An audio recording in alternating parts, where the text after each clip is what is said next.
안녕하세요. 김은성 법무사입니다. 요즘 뉴스가 전세 사기로 도배가 되어지고 있죠. 그래서 그런지 자기 자신도 보증금을 반환받을지 걱정돼서 얘기를 하십니다. 우선 전세 계약은 대여금 계약과 비슷하다고 생각하시면 돼요. 대여금 계약은 일정 금액의 돈을 빌려주고 매월 이자를 지급받죠. 전세 계약은 전세금을 지급하고 그 이자 대신 목적물을 사용 수익하는 거예요. 그러니까 보증금을 반환받기 위해서는 그 담보 가치가 어느 정도 보장이 돼야겠죠. 최악의 경우 경매를 해서 그 목적물에서 배당을 받아야 하니까 담보 가치 파악을 하는 게 중요해요. 그래서 다음에 전세 계약을 하실 때는 담보 가치가 충분히 되는지 상의를 받고 계약을 하세요. 1, 2년 전부터 제가 이런 전세 계약에 대해서는 약간 위험하다, 검토를 좀 많이 해야 된다, 보증금을 돌려받기 위해서는. 그래서 많이 상담을 하고 경우에 따라서는 전세권 설정 등기도 하고 경우에 따라서는 담보 가치가 부족해서 그 계약을 하지 않고 그런 결정을 많이 하셨습니다. 그러니까 여러분들도 이제 전세 계약을 하실 때 그 담보 가치가 충분히 되는지, 나중에 어떻게 돌려받을 수 있는지 계약을 하세요. 공인중개사 사무소에서 계약을 하지만 중개사의 주된 업무는 중개입니다. 그럼 법정으로 어느 정도 설명 의무 이외에 명까지는 설명하지 않아요. 만약에 그런 것까지 다 설명을 하면 아마 전세계약 체결하는 사람은 없을 거예요.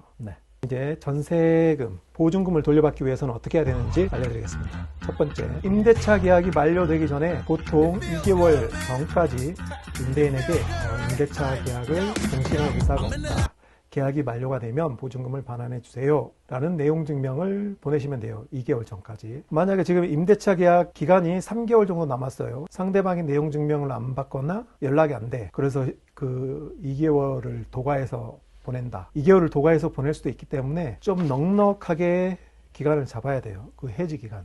임대차 계약 기간 중에는 구두로 반환해 주겠다고 약속을 해도 그 임대차 계약이 종료되었다는 걸 소명을 해야 됩니다. 경우에 따라서는 증명을 해야 되고. 그래서 문서나 문자 메시지는 내가 보냈다는 것만으로는 부족하고 상대방도 알았다는 그런 의사표시가 담겨 있어야 되죠. 그래서 해지 기간을 좀 넉넉하게 잡으실 필요가 있어요. 특히 허그, 보증보험에 가입하신 분들은 임대차 계약 만료 전에 묵시적 갱신, 거절을 통해서 임대차 계약이 종료됐다는 걸 소명해 줘야 돼요. 근데 이 의사표시를 내가 한다고 발송만 하면 되는 게 아니라 도달까지 해야 되기 때문에 그 기간은 좀 고려를 해야 돼요. 만약에 내용 증명을 안 받는다 그러면은 의사표시 공시송달 절차를 거쳐야 합니다. 의사표시 공시송달 절차는 법원에 신청하게 돼 있어요. 그럼 법원에 들어가는 서류 빨리빨리 안 끝나죠.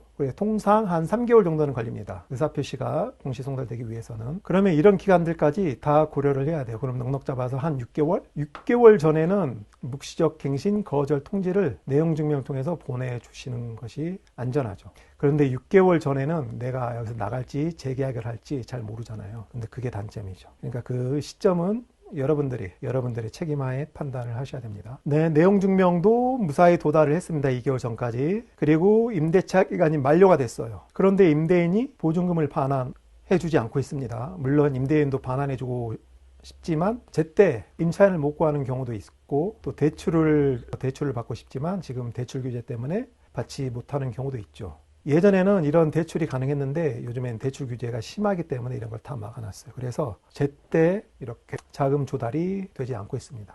이런 경우 임차인은 나가야 되는데 보증금은 반환해 주지 않는다. 이 경우 임대차 기간이 만료되면 법원에 주택임차권 등기 명령 신청을 할 수 있습니다. 이 기간도 빠르면 2, 3주, 길면 2개월에서 한 3개월 정도가 걸려요. 그리고 주택임차권 등기가 종료되면 부동산 등기부 등본에 허그에 가입하신 분들은 이 내용 증명, 그 다음에 주택임차권 등기가 된 등기부 등본을 제출하면 전세보증보험에 의해서 보증 이행하라고 청구를 할 수 있습니다. 그래서 보증금을 돌려받을 수 있죠. 이 절차를 통해서 허그에 가입하신 분들은 돌려받으시면 됩니다. 그리고 그 다음에 허그에서는 이제 보증금을 반환받아야겠죠. 그 경우에 소송을 제기하게 됩니다. 그럼 허그에서 알아서 할 것이고, 그 소송은 이제 허그에 가입하지 않고, 전세보증보험에 가입하지 않고 이제 내가 직접 해야 된다, 보증금을 받아야 된다 그러면은 이제 소송을 제기하게 됩니다. 법원에. 그 형식은 지급명령을 신청할 수도 있고 아니면 정식의 소장을 제출할 수도 있습니다. 물론 소송을 하는 경우 법무사 사무실을 통해서 소장 작성을 의뢰할 수도 있고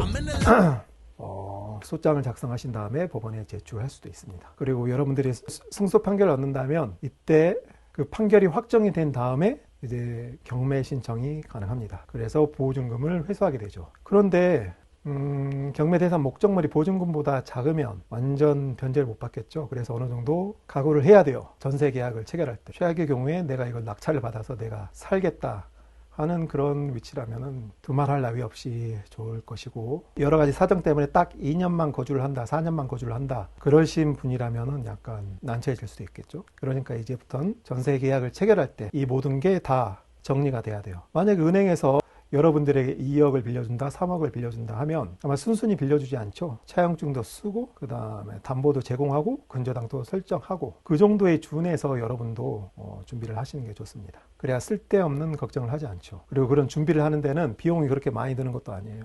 전세 기간이 만료가 되면은 전세권 등기는 근저당권이랑 동일해요. 근데 근저당을 만약 은행이 돈을 빌려줘서 근저당을 설정하면 채권도 매입을 하게 돼 있죠. 채권 매입에서 만약에 근저당 설정액이 2억이라고 해도 만약에 6억짜리 근저당권을 설정을 하면은 국민주택 채권이라고 해서 약 80만 원 상당을 매입을 해야 돼요. 그런데 채권 설정 등기를 하면 국민주택 채권을 매입하지 않아도 됩니다. 그 대신 전세기간이 만료되면 근저당권과 동일해요. 이렇게 유리하게 담보를 잡을 수도 있는데도 그런 걸 포기하시고 전세계약을 체결하신 거죠. 오늘은 전세보증금 반환받는 방법에 대해서 알려드렸지만, 전제가 되는 게 반환을 받을 수 있는 그 가치가 있는지 그걸 판단하는 것이 중요합니다. 여러모로 마음고생이 많으실 텐데 혹시 이와 관련해서 궁금하신 사항이 있으면 댓글을 달아주시면 제가 답변을 달아드리겠습니다. 네, 그럼 오늘은 여기까지 하고요.